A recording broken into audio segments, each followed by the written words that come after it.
It's got a 17-second delay, by the way. So it's going to look really weird watching yourself. Oh, that makes so much sense with watching the DA stuff. So much sense. Yeah, I feel like I'm looking into the past right now. We're up. I know, I just clicked on the video. All right, so I'm nervous. Oh, look, they're both here. All right. Hopefully people join us. All right. Okay, let's get this started. I'm going to admit one at a time.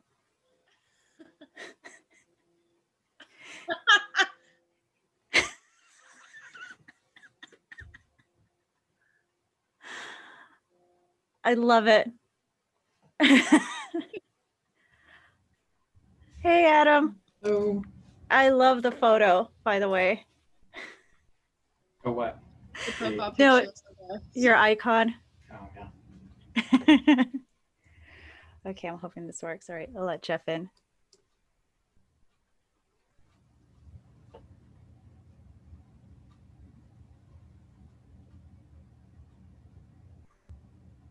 Yay. All right, I think everybody is here. All right, so thank you for joining us today. I guess we'll get started. I think the live stream is working. Hey. Hey, y'all. All right, so thank you. This is a live session of Island Time, Raina and my podcast, and we have Dr. Dillard and Dr. Costanzo joining us so that we can, get a little preview for the spring semester and also get to know you guys a bit better. We are live streaming on YouTube, so hopefully, I think my 2 p.m. class was told to join in, and we already got some questions from the students on Monday. And hopefully, I think Raina is going to be watching it to see if we do get any questions from them on there. So thank you. This is a test run. So if there's any hiccups, sorry, but this is the first time we do this. So thank you guys for joining in. No problem. All right. So first we like to do is just kind of have y'all introduce yourselves. I know my students, everyone knows Dillard. We're getting to know Costanzo for the first time. They might have you next semester, but Adam, if you want to introduce yourself first. Sure. I'm Professor Costanzo. I teach in the history department here at TAMU-CC. Mostly I teach the U.S. history surveys, but I also teach our ancient history class and some other things that I have in the works.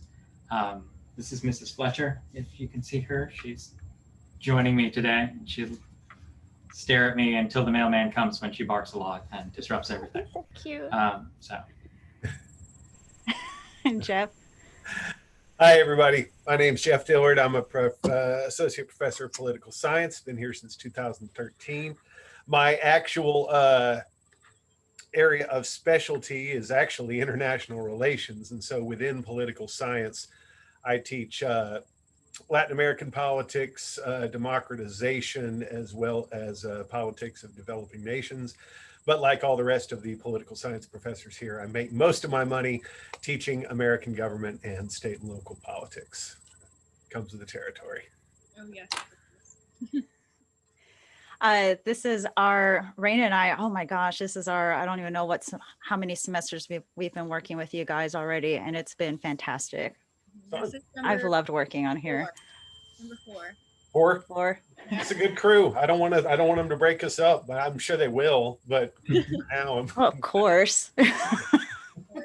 Actually, Raina won't be joining us next semester because she decided she wants to graduate for some reason. I don't know. I mean, like whatever. I want to go to law school. My bad. But I think from what I heard, I'm supposed to be joining you guys, both of you all, next semester, if you guys will have me. So. Definitely. Yes. Dr. All right. Plans. What? Dr. Dillard is already scheming some evil plans. Oh yeah. I'm not going to let you graduate. No, you're sticking with us. Sorry. Oh, okay. So apparently we're going to be together as a group for learning community again next semester because we've been working so well as a huge like threesome, I guess. It's been great. Adam, you want to tell us, are we going to be doing the game again next Yeah, we'll semester? definitely be doing some game. So for those of you that haven't seen any of my classes before, a lot of times we play very large and complicated role-playing games where you take on the role of a historical character and you have to deal with their problems. In my 1301 class that's running right now, they're in the middle of the American Revolution and they're trying to figure out what to do about it. Last year in the spring, when we ran the 1302 history survey, the second half of US history, we played a game about the 1968 Democratic Convention in Chicago, which was a very interesting and very highly disputed convention, both outside and inside. And so some people were protesters and some people were convention goers, and they had to make that all work. So we might be using that game again. I'm also trying to put together a game about Texas politics that will work better for this class because it's connected to Professor Dillard's state and local history class, or state and local politics class. And so I'm working on a version of a game that would be about the 2003 Texas redistricting battle, where the Texas state legislature, the Republicans there, wanted to redraw the district lines for the congressional districts. And the Democrats didn't have the votes to stop them, so they ran away. And they ran off to Oklahoma and later to New Mexico so that the Republicans wouldn't have a quorum in the legislature to actually pass the bills. That eventually failed. You can just only stay away for so long. But it would be really interesting, I think, if we can put together a game where students take on these roles of Texans in the state legislature arguing about big issues like the Texas legislative districts and gerrymandering and the right to vote and how we treat minorities in the right to vote and how we draw our congressional districts and things like that. So we might do a game like that. That'll all be pretty contingent on whether I can get a game like that ready for this coming spring. Maybe. If not, we'll be playing that also very interesting 1968 Chicago game. We'll just default back to that one and we'll do the other one the following spring.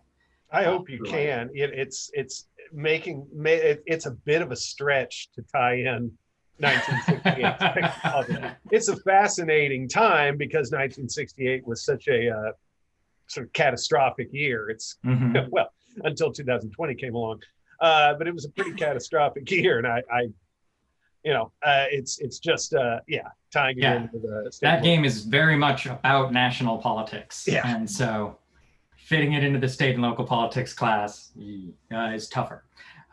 So we'll see if we can make a more localized Texas game. I think that would be great. The students really liked it. And I really enjoyed it too, seeing them act out.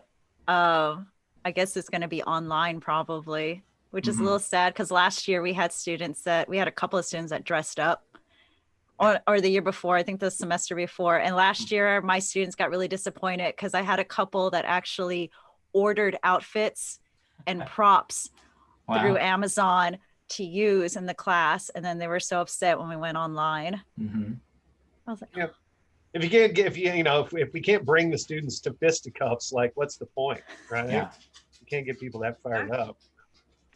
Exactly. And I think it's really neat, like the whole premise of the game, because the first few weeks, whenever the game gets introduced and they start like reading through their booklets, they always come to Professor Simpson and I and go, what are we doing? We have zero idea what this means. We're supposed to what? And then all of a sudden they just love it. So, and I really they all say like, we were not expecting that in college, but we're glad that we got it. So it was a neat experience. Yeah, my class this term is at that turning point where we started last week, and hopefully people at tomorrow will be saying, oh, I figured out what's going on. now I get it. Because a lot of people definitely on Monday were like, what the hell is going on? And so we're at that crucial moment in the game where hopefully people will turn the corner and figure it out. It's so much different and weirder doing it online. We use a program called Slack, which is a communications platform that a lot of companies use. And the Slack works really well for debating one another, talking about one another, posting files, posting videos, posting GIFs and memes. But it's still weird to be doing it online, and rather than like physically in person looking at one another and actually able to just walk over and talk to one another. And I for actually Texas, just found a video. Oh, I just found a video from last year. Is a student with the wig. All right. I was like, I'm yes, mad that someone wasn't my did it. student. Oh, it was. Oh, and for Texas politics, we had some students wondering what Texas politics was going to be like next semester because they're considering signing up again for you. Excellent. No, repeat business is always appreciated. In a lot of ways, I like to think that I take the same kind of general message of my current class about sort of the fight that exists between the individual and society and kind of the fragile nature of our rights in the face of government. And I like to think I apply it at the Texas level. But, and, you know, Jennifer, you've witnessed my Texas class enough times. There's a definite component of my Texas class is Texas exceptionalism and Texas as a mix of unique political subcultures meeting at once. Texas is a much more diverse place than a lot of people realize, not just like ethnically, but I mean politically diverse. There's an impression that Texas is staunchly conservative, staunchly Republican, and you know the ultimate, you know, elections may bear that out, but we're significantly more varied than that, and it's because Texas is so giant, and it's because we have a very intriguing history, one that's really not like any other state. Much like in the U.S. class, I take a very historically based approach towards explaining the development of our political institutions. And we have a few qualities about Texas that no other state has. And yes, we do. Yeah, and the result is, well, I would say there's pros and cons to ultimately how our political institutions worked out. In some ways, we, of course, thrive as a state, but at the same time, we have definite deficiencies, and a lot of those deficiencies can be traced back to the writing of our Constitution as we know it today, 1875, ratified 1876. And what happened then is that's the product of many decades of political discord. Let's just put it that way, you know. So a lot of people think, oh, when we're talking politics, talking state politics is nowhere interesting as talking national politics, right? I think that's a pretty general assumption. And the reason for this is because, of course, we all get distracted by the sideshow or freak show, depending how you want to call it, that is Washington, D.C.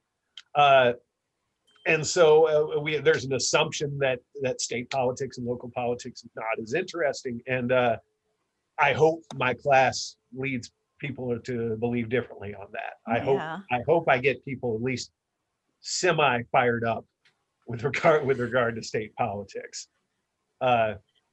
At a minimum, you'll walk away from state politics the same way you walk out of my national government class, and that is hating most politicians. So that's good, right? You know, that's a victory.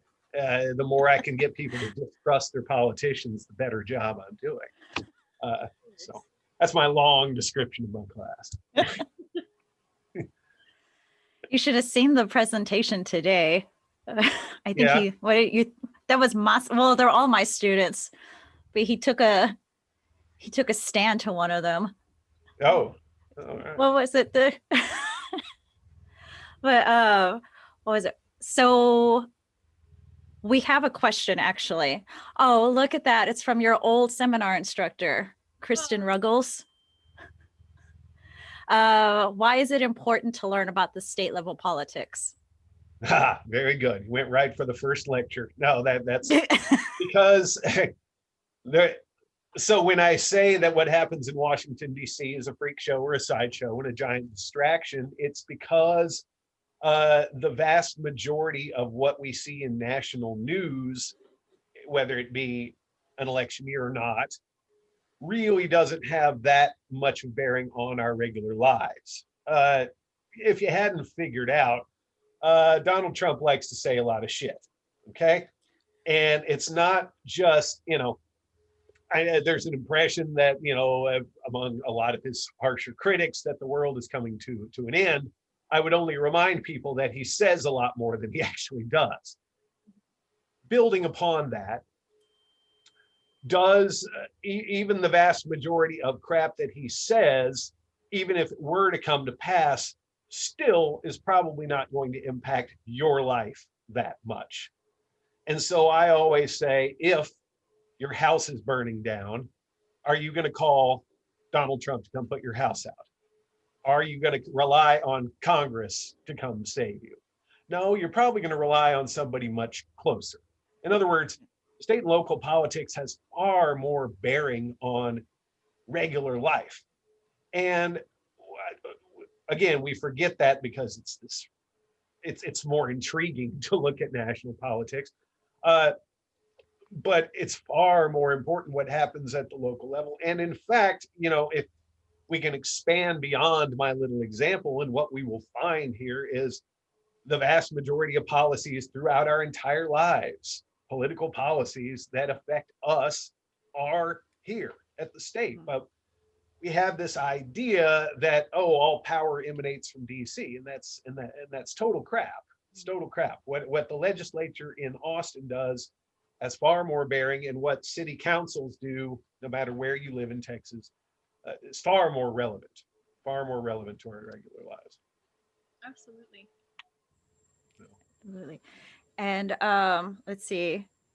One of the questions that we also had was, let's see, I know my students haven't sat in history yet, but I can see like how much you love history. They can see how much you love politics.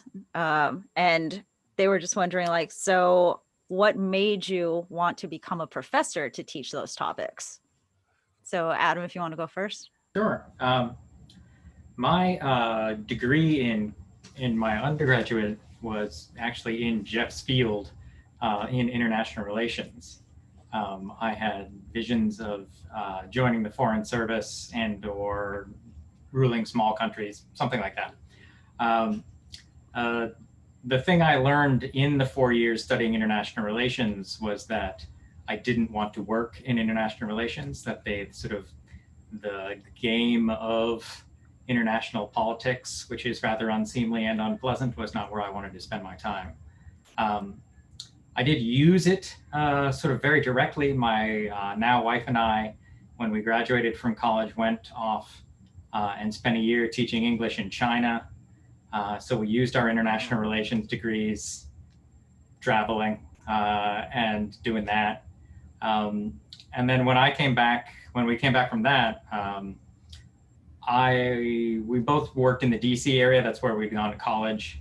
And I just started trying to decide what to do next, what to study next. And I kind of came to the conclusion that the thing I really liked about international relations was the history that we needed to study in order to learn about the places that we were learning about. I was in particular focused on Russia and the Soviet Union when I was studying those things. I was a Russian studies minor. And I kind of came to the conclusion it was the history I liked more than the international relations aspect of it. And so I wanted to keep doing that.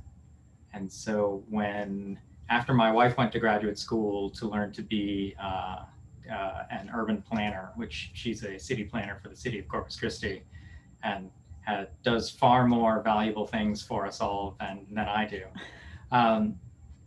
But after she went to graduate school, I returned to graduate school to study history. And I could have stayed on the path of studying Russian history, but in the end, I kind of came to the conclusion that Russian history was just far too depressing. And I just couldn't keep it up. Also, my Russian skills were just not there.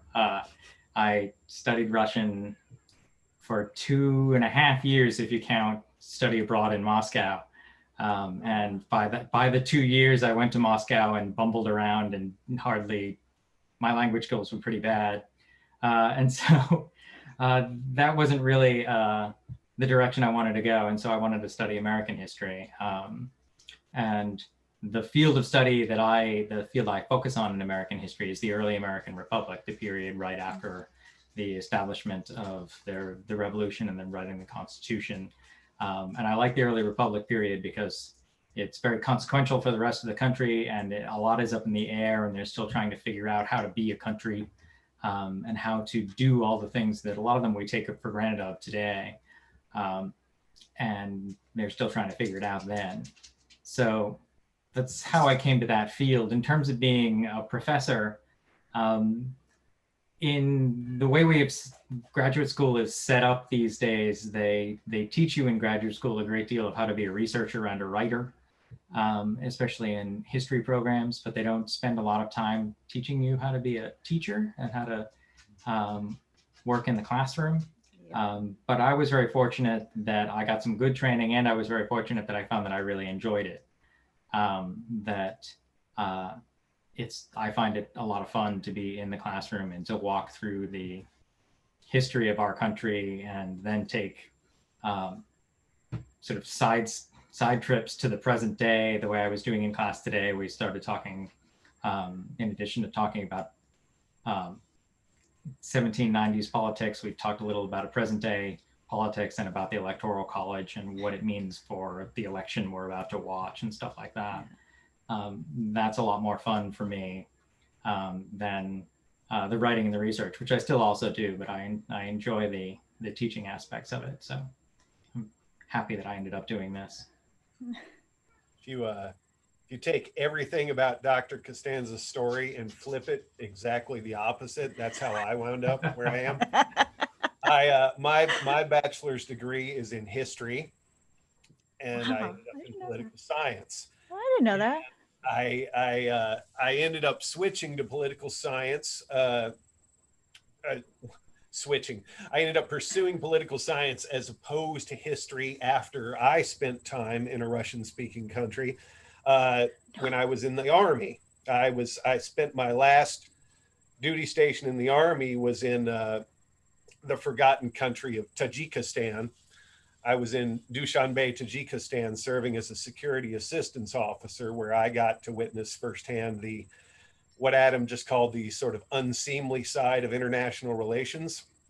And I saw it firsthand exactly how international diplomacy works, especially in the realm of international aid provision, and how donor nations necessarily attach strings to everything we do. There's no such thing as a benevolent giver out there. Mm-hmm. And if they are, they're not doing too well. The truth is the really powerful nations demand things when we give. And that is what inspired me to pursue political science. I thought that I was going to go into the Foreign Service. I even took the Foreign Service exam. And ultimately, I was only going to pursue a terminal master's degree in political science, and this PhD thing sort of fell into my lap. And I had a professor tell me, "Hey, you're pretty good at this. Have you thought about a PhD? You can always quit if you don't like it." And so I went with that, and much like Dr. Costanzo, met my wife along the way in the same program I was in, and also. To reiterate what was said, there was no training for how to teach. They just told me one semester, by the way, you're teaching a class. Good luck.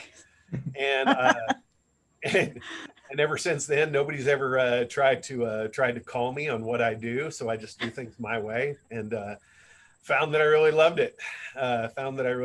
And so I guess, Dr. Costanzo and I, we present sort of, he presents history with kind of a political edge, and I present political science with a history edge, kind of aspect. And it's only I can honestly say it's really only in the last few years that I've taken what was sort of an ingrained libertarianism that I kind of brought to the class and kind of taken it to the next level in my kind of general message about the dangers of holding politicians up to too high of a pedestal. But I do still enjoy what I do in hopes that,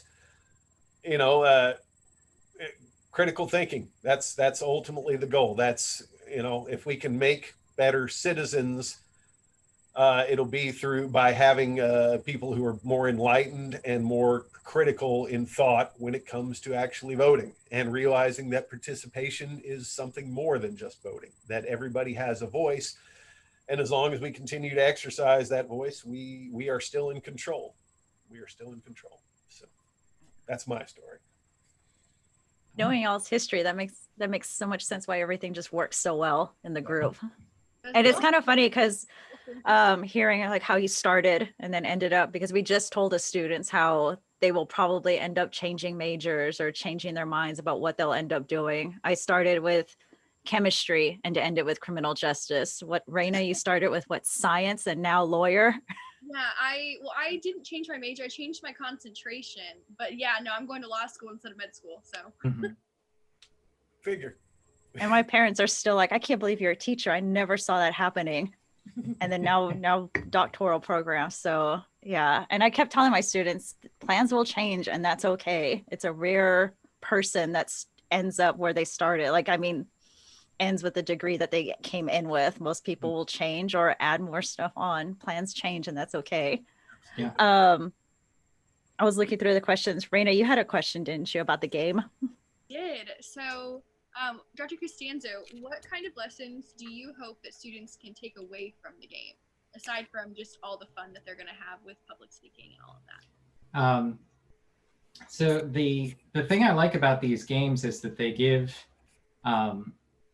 they take away the knowledge of what will happen. The students playing right now know how the American Revolution turns out, but in our game, which has an earlier end point about who's going to be in control of New York City in 1776, we don't know that. And it's fun not knowing that right now, to see how each new group of people, given the same scenario and given these characters and their problems, what do they come up with? And some of them go in crazy directions and I have to sort of wheel them back in. And some of them plod on pretty much as history happened. But occasionally, and usually, there's sort of differences along the way that are really interesting. And so I like these games because there's that variation to them. It's not just a matter of, well, I've got to learn this stuff and this is what happened and I'm supposed to learn how to think about this stuff. There's a little bit more, obviously there's more of the, I want to win. This is what the games depend on, is taking the sort of game aspect of things and appealing to people's desire to win. But also the idea that let's see where this all goes. And that's a lot of fun. And that's a lot of fun to see where these classes end up, and to have the sort of breakdown period after the game where we talk about, all right, this is what you did and this is what happened in reality. And this is how those things are different. And usually the differences come from our students being just remarkably different people than the people that we're talking about, right? That we have different belief systems, we have different morality. We are rather unlike the people that we're looking at, especially for the older games. We're awful close to the folks in 1968. We're not remarkably different than them. But the farther back you go, right, we're rather different than the people of the past, and so it's interesting to see how we would handle their problems and stuff. Good. Yeah, I love those games because it's just in both classes. I love it because it's I know a lot of students, they have in the past, they have told me that their classes were very like, just be quiet, don't say anything and let us talk. Like, don't interrupt us. But and it's just talking to a PowerPoint. I mean, it's just the professor, just a speech, straightforward. Here's some definitions, calming them down. But in both in poli sci, they've already told me how entertaining it's been to watch because it's not repetitive or boring. It's very, I mean, you're very active in your lessons, like alive. And then in history, they're actually getting to do hands-on work and talk and participate, which is so different from what they've done in high school. Mhm. And I keep telling, yes, enjoy it now. I don't know if you're always going to get that in your upper classes. And Raina's told them that you don't get this type of fun lecture style. And so I think that's why I've really enjoyed being in this learning community, and the students have also. Yeah, when you get to your majors, yeah, there's going to Yeah. be plenty of time to sit there and shut up. Plenty of that. Absolutely. I know Raina's told her, like, enjoy it. I wish I had this learning community. So I've had very interesting learning communities when I was a first year student, but I'm like, man, it would have been cool to do the game, or it would have been cool to do this. And so, I mean, when we went to the research conference last year in November, we got to do like that mini portion of the game for your presentation, and I was like, this is neat. Like, I liked doing it. It was very interesting, and I'm a little envious of the students. So She even sat in on the poli sci lectures when she didn't have to. yeah, I came Glutton in, for I punishment. finished a class, and I the top. She would just come sit in. One of the students asked, what's one thing that you always look forward to in the beginning of each semester? Is there anything? I like the okay. This probably should have come off in class already. Okay, I like the theatrical aspect of teaching. I like the performance side, and I'm sure everybody on this panel feels the same way. If you when you're going into the first day of class, if you don't feel a little bit of butterflies going on, you probably need to quit. You need to be a little bit on edge about starting a new semester. But for me, it'll never change. I will always enjoy it's exciting to me to get up. Most people hate public speaking, right? I know. It's a rare thing. The people on this panel are part of the 1 out of 10 people that can actually handle public speaking. I legit enjoy it. And so I'm always excited to start a new semester. I wish we weren't having to do this stupid hybrid crap. I wish I could see everybody all at once, and I wish I could see everybody all at on a routine basis. But for me, there is always a little bit of an excitement, a little bit of a rush that comes with speaking. Yeah, I agree, and in particular, the learning community classes and the classes that we're talking about, because of the way we've set this up at TAMU-CC, those are the freshman year classes. And a lot of times there's among faculty, just real broadly, there's a view that like those classes are not the ones you want to do, where you're just given the basics and it's all the students, it's not the majors. And the major students, when you get to talk to them, they really know what they're doing, and you can get into more depth and detail. And that's fine. And I have those classes, and I have fun with those too.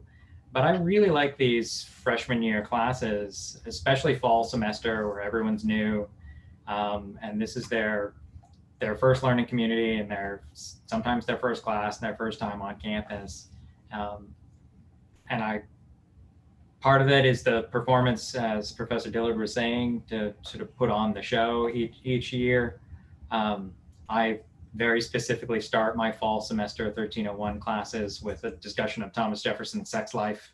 And that is, you know, for a lot of people, they're just like, what in the hell have I signed up for?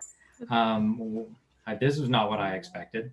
And so I really like those classes. I like that they are freshman year classes, and I like that these two classes that you get with me, or one of them, might be the only history classes you take. So I better convey what I can about how to think about history and what that means for you as a citizen and as a person. So I really like those aspects, especially of our learning communities, because they deal with these freshman year classes. Yeah. Indoctrination. We can start early. Yeah, to my radical views. That's right. The theatrics. This is why my family cannot believe that I'm an instructor, because I would get so nervous talking in front of a crowd. I would have to take like an anxiety pill, because I would get it was so bad, my anxiety. Yeah. And I would be shaking. And now I'm like doing this all the time. And I tell my students, like, I still can't believe I'm doing this. Don't tell the students all our trade secrets, that all their faculty are on drugs. They don't need to know that. So. I'm fine now. I've always loved public speaking. I don't have an issue with it. And then whenever I told my parents that I wanted to be a lawyer, they were like, oh yeah, that makes sense. You always like to argue with everyone. So no shock there. Yeah, right. That's one question actually about the teaching of freshmen that my students will ask me. Like, do you actually like teaching freshmen? Yeah, they ask me, like, do you actually like teaching freshmen? And I tell them yes, because my reasoning is just that my first year was not a good one. It was because I didn't take a seminar. I didn't take a learning community. And I had the instructor that was very like kind of hands off. And so I wish I could have had this. And so I tell my students my whole reasoning that I love teaching freshmen is because I want them to have the semester or the first year that I didn't have. Oh, and so that's why I like doing it. I would only add to that. I absolutely agree. I was awful as a freshman. I was not prepared for college at all. Well, some would say I went 4 years not prepared for college, but really as a freshman, I was really and not adequately prepared. And I would love to have had a seminar class, a community, obviously, but especially a seminar class. Somebody to tell me, oh, here's what good college students do, because well, I went 4 years and never figured that one out. So. Or at least have a learning community, have professors that you felt like you could ask questions to. Yeah. And I didn't have that, or at least I just didn't feel comfortable because I was intimidated. I saw them as these perfect people that just, I bet they had 4.0s all 4 years. They were probably perfect students. And I was like, I can't let them know I'm having issues. Or they're probably extremely scary and they're not going to want to talk to me and they're going to yell at me. And this is like a reason why we wanted to do this, was to show like, we are approachable. Yeah. Students that blew it on my first test, I assure you, I did way worse on plenty more tests. I promise. So any academic career can be salvaged, I guarantee you. Yeah, I tell them that too. I tell them my first year was horrific. And then look at me. I recovered. It took a lot of work, but I recovered. Yeah. And speaking of that, we are actual real people. I tell my students that we are real people. We're not just professors like all day long. I've told them my hobbies were video games and anime. This is what I do in my free time. Raina, I don't think you've ever said what your hobbies are.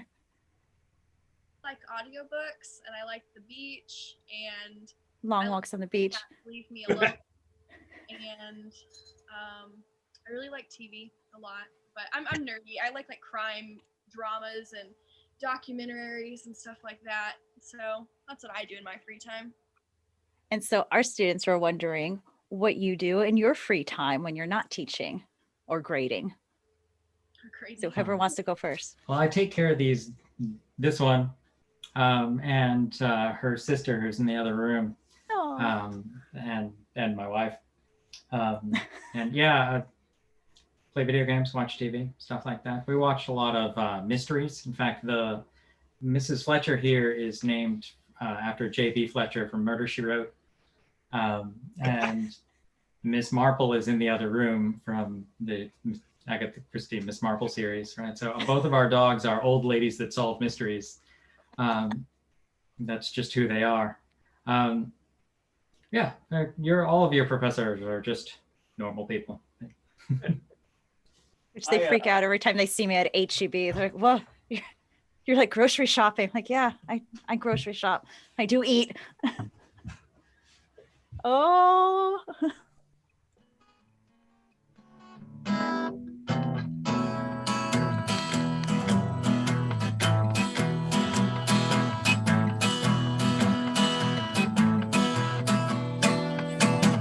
So I like music. I play in multiple bands around town. Multiple. When you're of age, please come see me, freshmen. I haven't had a lot of time for it recently because and everybody in my community sees this every time we have a meeting. Since November, I've been taking care of my little baby. This is my son, sporting the Texas Tech gear. I should be embarrassed of Texas Tech, but I'm trying to instill good values in him. So that's pretty much my life right now is him. So. Oh, the students are getting excited over this. Hey. I think we have our whole 2 p.m. class watching right now, so they're getting excited. So multiple bands. I have to admit, we did share that you were in a band. We didn't know multiple. Yeah. Well, I mean, okay, I'll take this opportunity.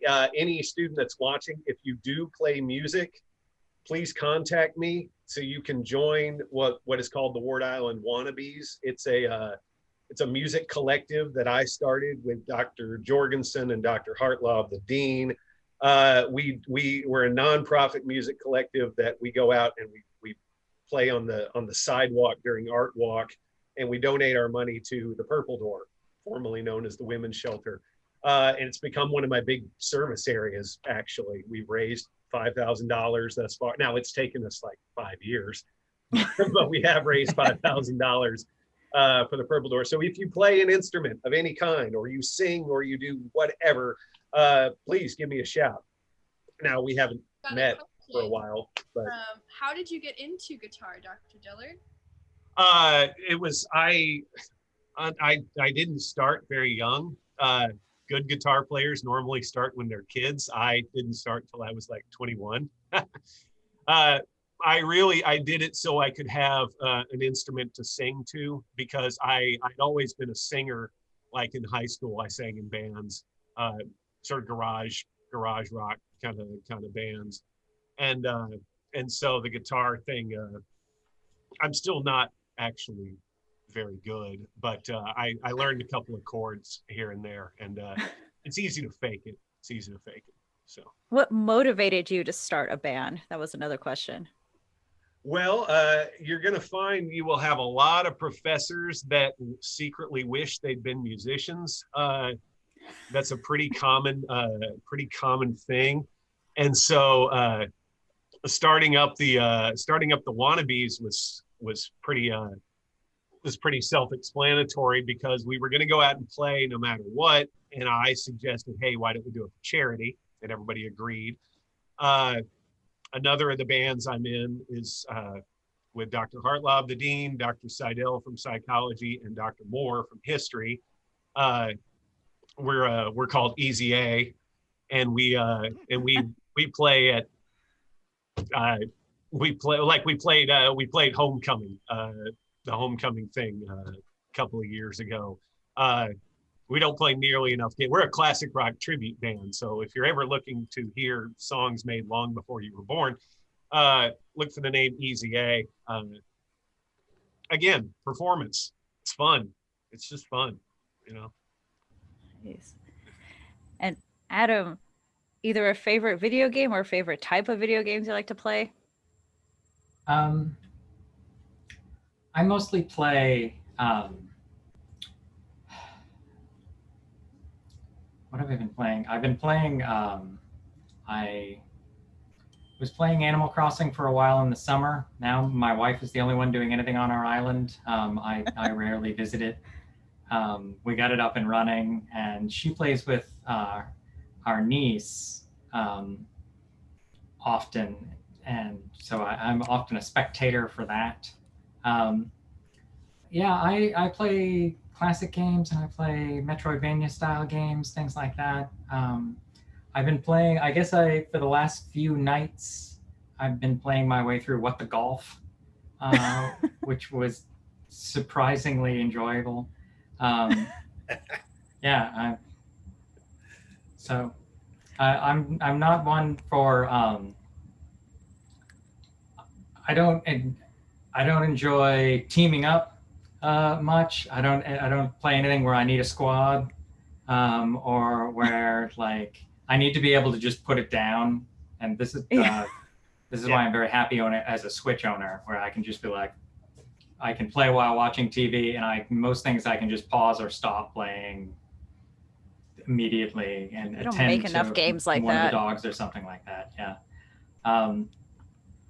For a while in the past, I guess 2 or 3 summers ago, when Fortnite was really big, I spent the whole summer trying to win Fortnite without hurting anyone. And I won twice. I won 2 rounds of Fortnite as a pacifist, killing and wounding no one. Nice.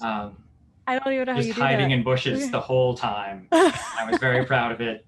And when we got back, I showed my welcome message that fall was like, "What did you do over the summer?"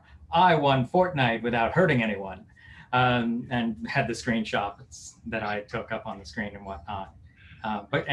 Weirdly, as soon as I did it, as soon as I accomplished it, I spent the whole summer trying to do it, and then did it twice in a week. And then Fortnite was entirely uninteresting after that. It was just like, well, now I've done that, I don't want to play at all. And so I honestly haven't played it since. Done. And then Jeff, we had a question of what is your view on country music? Got its place. No, look, no, like I'm into classic country for sure. In fact, with the wannabes, we play a lot of classic country: Willie, Waylon, Johnny Cash, Merle Haggard, that kind of stuff. I love Johnny Cash. But beyond, a certain period, no, not my thing. Not my thing. I'm not gonna lie. Classic country's cool. Back in my ballroom days, we competed a 2-step to Get Rhythm by Johnny Cash. So there you go. That song is like dead to me now because I've heard it too many times. But there's a universal appeal to Johnny Cash and Willie Nelson. These guys are cool to everybody from every genre. At least can acknowledge, yeah, Willie Nelson's pretty cool. I'm not telling anybody how to live their lives. You do you. All right. Last minute questions, Raina. Any? Before I get to my last one. Let's see. I can think of one on the spot. Because remember, you're never going to see these guys again because you're graduating. Oh, way to bring it up. Oh. Way to bring it up. It's not like I'm going to see them on Friday.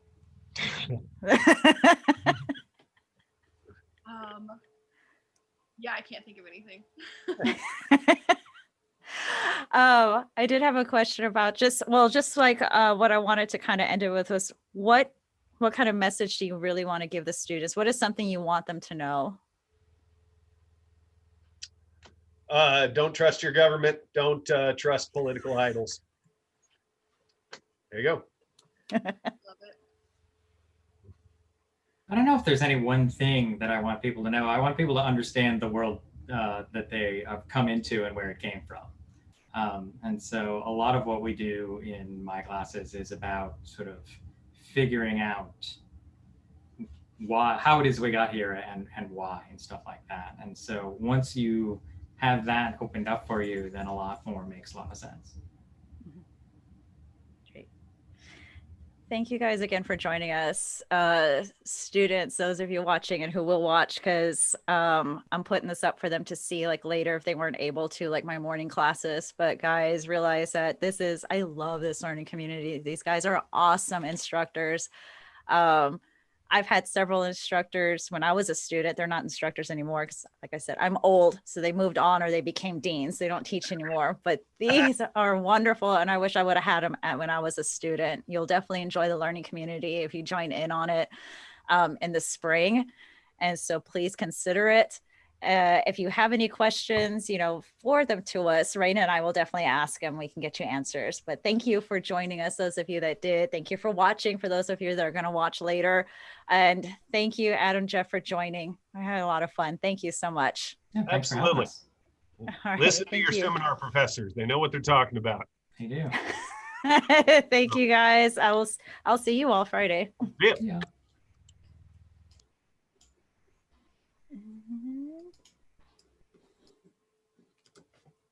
All right. Oh, we're still live. Bye.